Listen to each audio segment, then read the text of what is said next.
Yes, you'll be working. I'll put it on there, yes. And so you can make your own super fancy special fish sauce. And all courtesy of Chef Neil Smith. Okay, so what is the name of this sauce?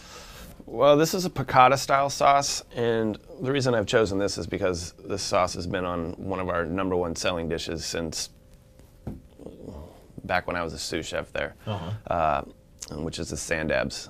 This sauce is pretty much versatile in all white fish, shrimp, everything except for maybe salmon. I love sandabs, by the way. Yeah, the good. minute you said that, I was like, It's a place called Marin Joe's up in the Bay Area. It makes some fantastic sandabs. Okay, continue. It's fairly simple to make, and for a lot of guys, you know, will be like, well, you know, I need something to impress a woman, you know, and it doesn't take a whole lot of talent to pull this off. This is something they can pull off. You can pull it off. You just got a lot of people's attention. Everyone's okay. Tell me more. You can pull it off pretty simple, and it's like I said, it's good on mashed potatoes. I mean, it's pretty good. You start with just some olive oil in a pan. Okay. A little bit of capers. Capers, okay. Capers, which is a staple of most seafood dishes. Shaved garlic. Okay. Diced tomato. So when you say shaved garlic, you take the garlic clove and then like a cheese grater and no? If you're really talented, you can use a knife, or if you have a mandolin. But you want it. So really you want thin. some music playing in the background? Oh no, not that kind of mandolin. Okay. So funny. Right, okay. Watch your fingers. Right. Shaved garlic, capers, diced tomatoes, little chili flake. Saute that down and deglaze it with a splash of white wine. Okay. What does deglazing mean? It means you're taking all the stuff in the pan and you're all those good flavors. You're infusing it. Back together with this wine. You're breaking it off the pan. You're creating this a robust thing of flavors together in this pan. They're all marrying. They're all marrying. Does it matter if the white wine is sweet or dry? I would use you don't want to use like a Riesling or anything. I would use a Chardonnay. Chardonnay is pretty much the white wine of cooking.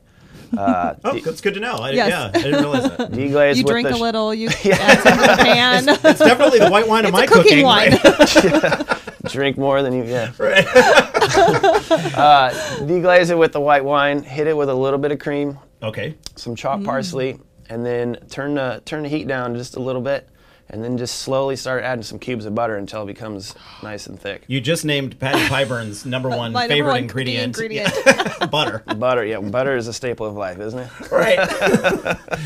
And then did you say you reduce it? You're not gonna reduce it. You're gonna add the butter until it becomes thick enough. Okay. Add a little salt and pepper to taste, and no flour.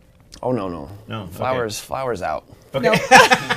Flour is 1990s. No, we're not making gravy. Right. No. Well, so is my wardrobe. I guess that's why I'm still using flour. This is good information for you, Randall. The only thing we use flour in is making bread. That's about it. When I was a kid, this goes back even like to the early 80s, I would take in a pan butter, salt, and pepper, and then throw in some flour till it got a little bubbly, and then I would add milk to that and create just a basic white sauce. Isn't that a basic white sauce? I don't know, because that's how I did it. And then here's the part you're gonna love. Then I would add Velveeta to that. That's a basic cheese sauce. Yeah, it was delicious. I thought it was really good. And then I put it on top of those on toast. Everyone said I had the best macaroni and cheese ever, and that's what it was. I poured it over, some macaroni that I overcooked every time. I was gonna say that wasn't sounding too good until you put the cheese in there. Right? Yeah. So that was Velveeta. Yep. That was my whole thing. And so that's called a piccata sauce. It's a piccata style sauce, yes. And is that the base, and then you can add other things to it? You're not going to need to add anything to it. No. So you can put that over fish, basically, or you were saying mashed potatoes, whatever. Any white fish will work. Sea bass, sandabs. Right. Sandabs are good. Or as my mom says, sand dollars. She calls them sand dollars? Those sand dollars we had the last time I was here. My mom, for the 19th time, they're sandabs. That'll hurt your teeth a little bit. Yes. Right.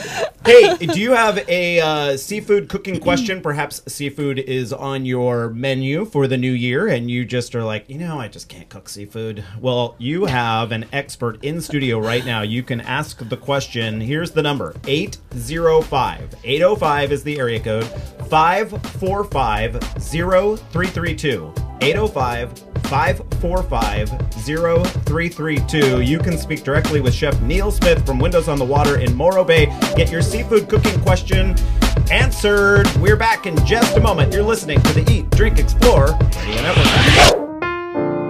The holidays may be winding down, but Restaurant Month here in California is just getting started. As